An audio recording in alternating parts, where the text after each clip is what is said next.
Back at 2010 PAC KOTESOL International Conference. For years, I've heard about this Stoakley character. Anytime anything geeky comes up, website related, there's Stoakley.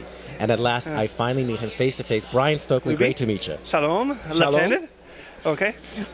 So, what is your role in KOTESOL? I am currently the National Webmaster and Web Services Chair. So basically it's one and the same, just one is the official mode and the other one is the slave mode. Oh wait, no, they're both slave mode. Okay. I forgot. Okay. Get that clear. How long have you done that? I have been webmaster in KOTESOL for about 3 years now, but as national webmaster, I think a year and change, about a year, I guess. How long have you been in Korea? Katawata, back and forth. I came in 1997. And then spent about 5 years here. Unhappy with education, went back to the States, started masters, finished masters, started PhD. Wife and I came back, and so we came back here 3.5 years ago. Were you involved in the KOTESOL web stuff in the old days? No, I was not, luckily. Okay. All right, so you came back. First of all, why did you volunteer? What happened is that when I was back in the States, I had got my master's in TESOL, so they said join Sunshine State TESOL, so I did that and found it a lot of fun. So when we came back to Korea, it was just the natural thing for me to do, get back into it. Luckily, or coincidentally, my office neighbor was the incoming chapter president of our thing, so he said, we need a webmaster, can you help us out? I said, sure, why not? What is it? He says, I don't know, we'll find out, and lo and behold, Drupal. Yay! So, and that's where it started. And then just by Joshua and me helping them out, I became international conference webmaster for maybe 2 or 3 years. And so by doing that, I knew Joshua very well. And he says, hey, I'm leaving. Do you want to take over? I said, fine, I'll take over the reins. So. Okay, so where were things at when you took over the reins? Where are they now, and where are they headed? Oh, loaded question 2.0. When we came in, we were on Drupal 4.7. And we should mention Drupal. Oh, Drupal. Now, you say Drupal, I say Drupal. Drupal's the correct pronunciation. I can't fix it. He's correct. I'm incorrect. Drupal. Drupal is a free service for making websites that is from a community of professionals working to make things free and accessible.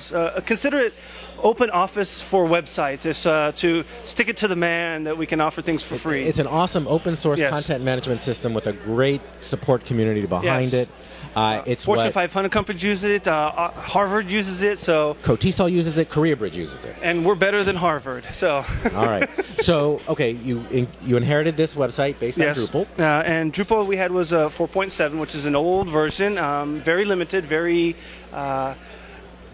limited, we'll leave it at that. We had a lot of problems with upgrading it, and a year ago we were trying to upgrade it to 5.0 or 5.2, but it was a huge jump. It was, imagine going from like Windows 95 to Windows XP. It was just a huge jump from there, and now we even made a further jump to try to go to 7, which is going to Windows 7. So this is very back-end geeky talk. And geeky stuff. Don't press the pause button, the back button. We'll edit that part out.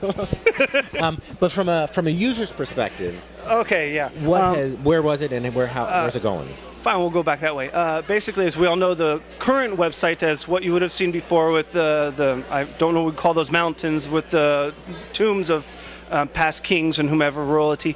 The site was very unfriendly. Finding anything was near impossible. You'd have to go through 20 different clicks to find something. We had a lot of error messages. Trying to enroll and stuff, we'd get a lot of access denied, other issues of failed things. So now, I remember KOTESOL site back in the 90s. Yes. And there was no login or anything like that. Where was it? Or where is it now as far as people can register? What can they do on the site? We can register, we can get in, we can join groups, we can join discussions. We actually have a new site, which everyone's familiar with, Dave's ESL. So along those lines, that they're able to log in and have threaded chats. We actually have that for KOTESOL now. I built that last year, but it's not live as we've yet to decide on who's going to moderate that, and are we going to allow companies to get in. That's a big, huge step, I think, to take, because right now there are no forums. Well, there is. There are forums. They're just locked. Okay, they're locked. Invite only. As far as what? Invite only? Yes, I've made it to where you can try to register, but nothing is available to see. I have to give you permission to have access to everything. But in terms of what most people have been doing with the KOTESOL site, there are no discussion. They haven't discussion forums. Very few. We do have a BBS, but it's not used. It's maybe used one message every 4 months. Okay. So, but if all of a sudden KOTESOL has an active discussion forum, and by groups, Drupal has a really nice group functionality. Yes, we do. Where it would be really conducive to special and they are interest integrated. groups, yes. Or if people have another interest that's not necessarily an official one. And we also have other functions such as that, as where the new one we now have Hangul ability. So we're allowed to use Korean on the site, and we're allowed to type it in and can read it, so there's no more problems with that.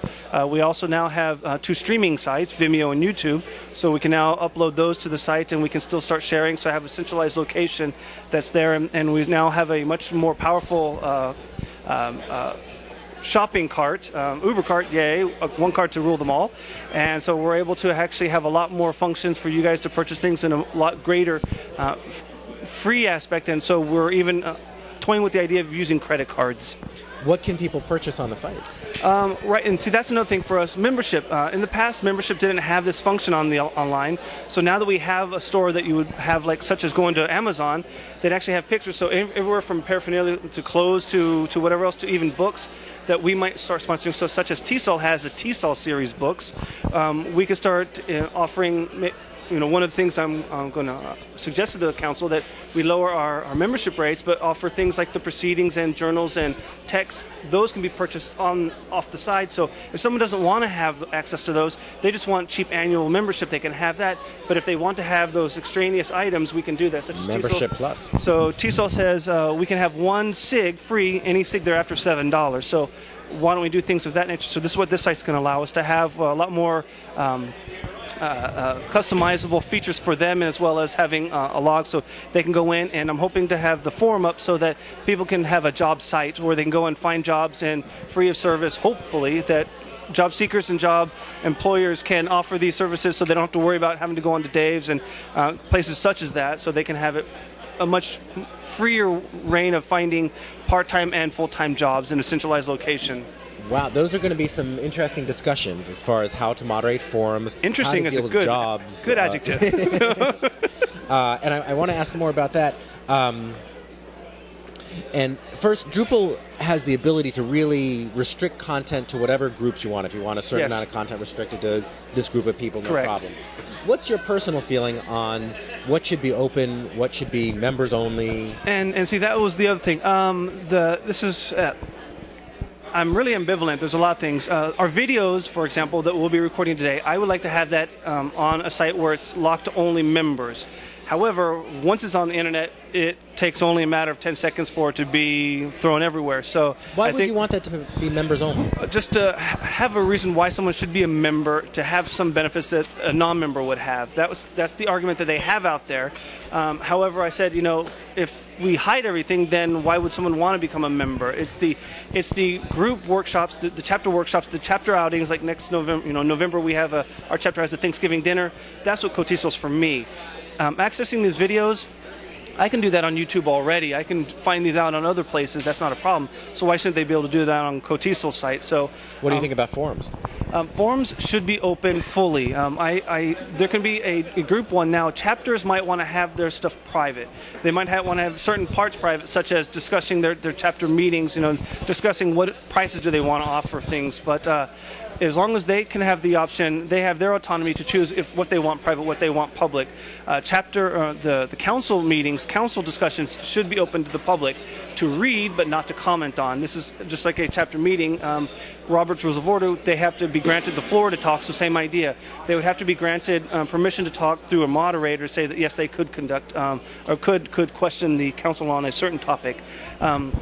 But regarding anything with just general chats or, like, say, companies coming in, I am a huge advocate of everything being free and just letting everybody have access to it just like anywhere else. So this new generation of site is ready. It's ready. But it's not online or available yet. It's not online. We had to wait till after this conference to make sure there were no hiccups. We didn't want to ruin this big site.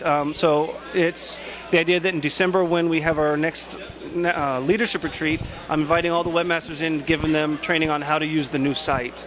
So it's there. When are you anticipating going live? I'm wanting it January 1st next year. So January 1st, 2011 is the ideal date that we start through and go through. Anything else on the horizon? Because you're not just the website guy, you're the web services guy. Any other? So there's pretty much anything we can do. Anything that's related to the web. So if we wanted to make videos, if we wanted to make something interactive, if we wanted to start trying to do some blended meetings, so that if we wanted to have some online meetings, everything from having I forgot the word now. The company where we can have access to the computer and you can see what I'm doing on the computer and talking. Oh, I blanked out the name. Like a GoToMeeting or like a GoToMeeting, sure enough. So it's one of those. We can have access for all of KOTESOL. So any KOTESOL member. So if they wanted to have their little meetings, but through video camera, so let's say a Skype, but 50 people can join in. This is another option that we're looking into buying an annual subscription to. You know, I was thinking about that when we had our webcast a couple weeks ago for the election. And someone was saying, you know, where are the minutes to the meeting? Yeah, I posted them, by the way. Sorry, Demetra. I was thinking, wouldn't it be nice to be able to watch the meeting live? Yes. Or even save KOTESOL a little bit of money because officers are all around the peninsula. And that's why I've pushed for it, and I just blanked out the name of it. But we have it. We've actually used it, and it's for the free 30-day version, and I said this is fine. The audio wasn't so like good. Adobe Connect or something like that. Something it's on the tip of my tongue. It's like Dodo or Didi or Dim. That's it. Oh, so Dodo, Didi. Okay, we knew we'd get there. Dim. But Dim right now the sound wasn't so good, so we paired it up with Skype audio, and we were able to see videos and see that stuff. So something along those lines. That's what I do want for us to not to have all these meetings going back and forth and all the travel. So I see it as a win-win for us. All right. Any plans to step away from web leadership, or you're stuck with it for a while? Every morning, my wife reminds me. Yes, it's about 300 hours I've lost with my son. I have promised our president that I will not leave until everything is hunky-dory and we have someone that is capable to take over the reins. Which means I will never leave. Probably. All right. Joshua Davies will come back. I'll convince him. All right. You guys should take turns. Anything else we should know about web stuff? No, but expect a lot of things to change, and the website will be much more manageable and much nicer. And so, should you have any wishes and wants to make it nicer and new gadgets, new toys, do send me emails. I'll have a nice contact me up on there. So I will peruse the modules that we have on the Drupal site, and there are a gazillion of them. And as 6 becomes more stable, there will be more and more out there for us for a good 3 years to come. Maybe we should tape another segment now just on Drupal for those of you who are getting excited about our Geek Talk. Lullaboot. So. All right, thank you very much, Cheers. Bryan. Thank you. Bye-bye.